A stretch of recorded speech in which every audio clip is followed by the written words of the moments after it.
Hello everyone, welcome back to Movie Recapped Girl.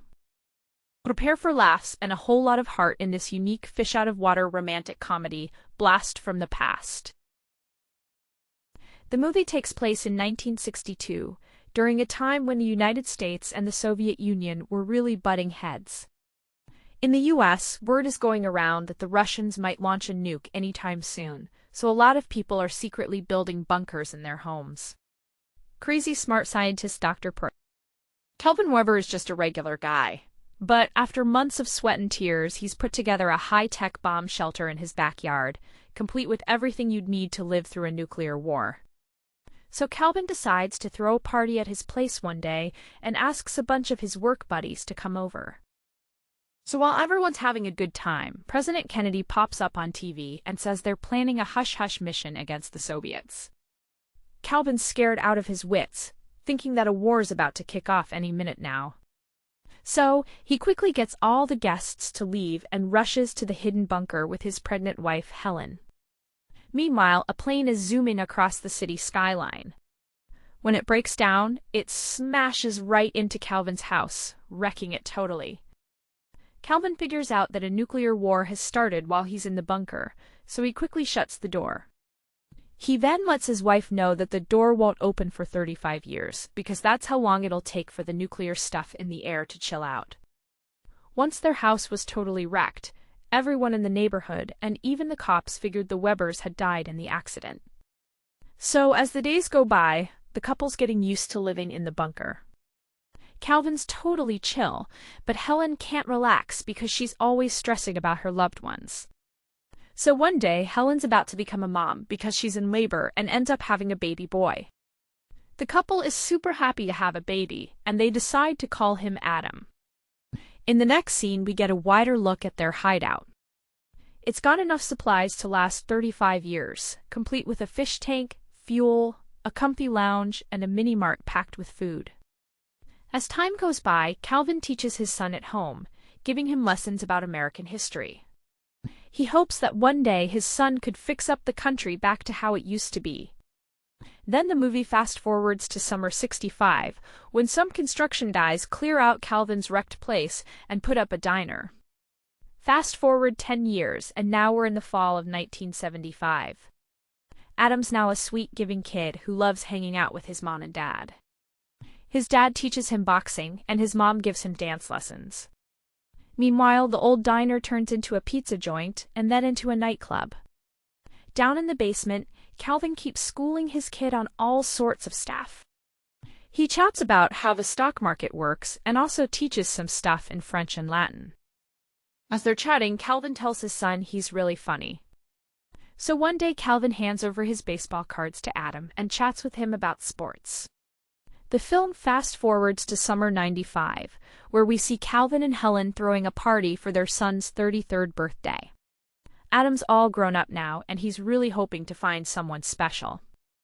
Next up, we're in 1997, and the bunker is finally all grown up.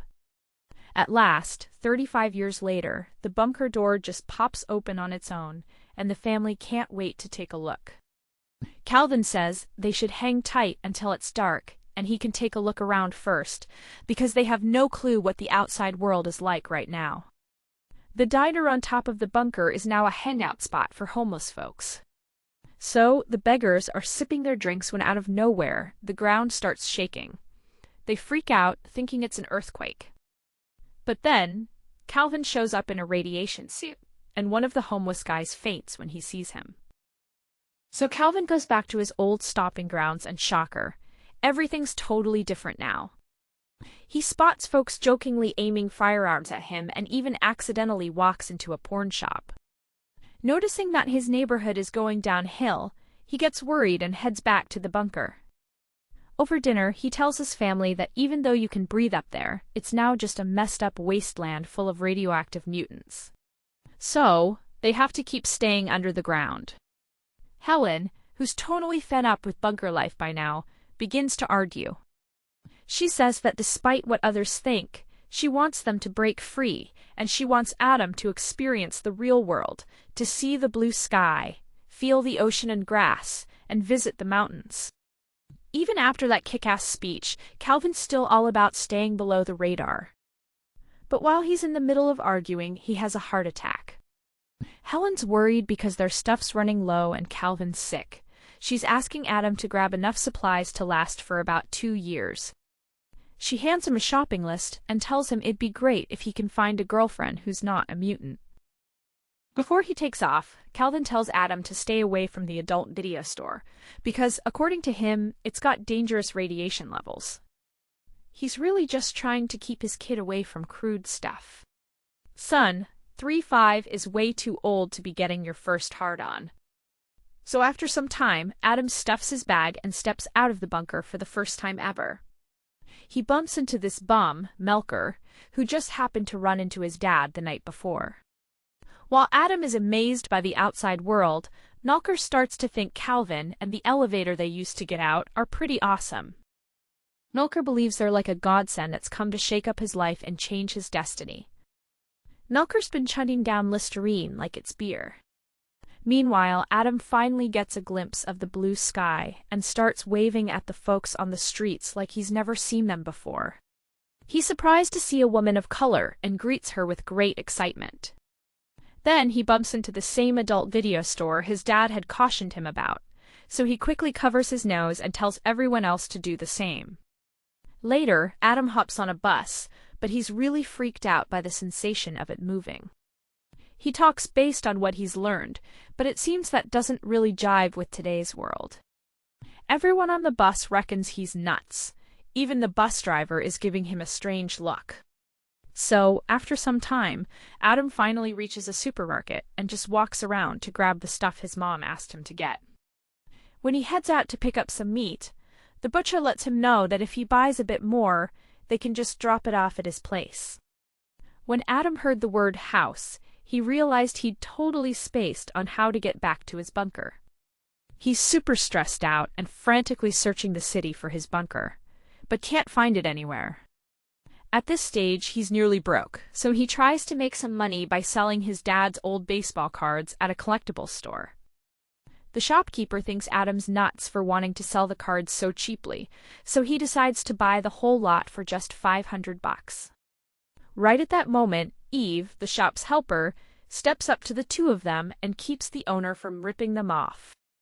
She tells Adam that each of his cards is worth at least $6,000 because they're all super rare. She gives her boss a piece of her mind and then drops her job right then and there. Seeing all this, Adam immediately falls for her. Once he leaves the store, he pleads with Eve to take him to the Holiday Inn restaurant, just like his mom told him to.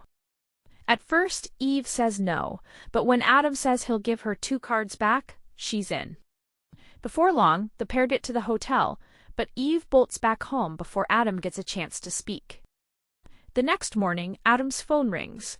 It's Eve, asking him to head down to the lounge.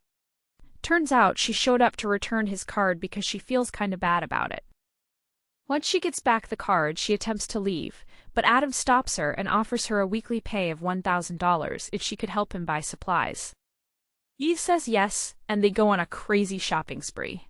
Adam insists they need enough stuff to last for a good 2 years. Later, he also asks Eve for help to find a wife, but she can't be a mutant. In the following scene, Adam bumps into Eve's roommate and best bud, Troy, who happens to be gay and a bit of a curious guy. He questions Adam about where he's from, and Adam fibs saying he's from Alaska and is just here on a work trip. Later on, Eve and Troy decide to give Adam a new look and even teach him how to skateboard.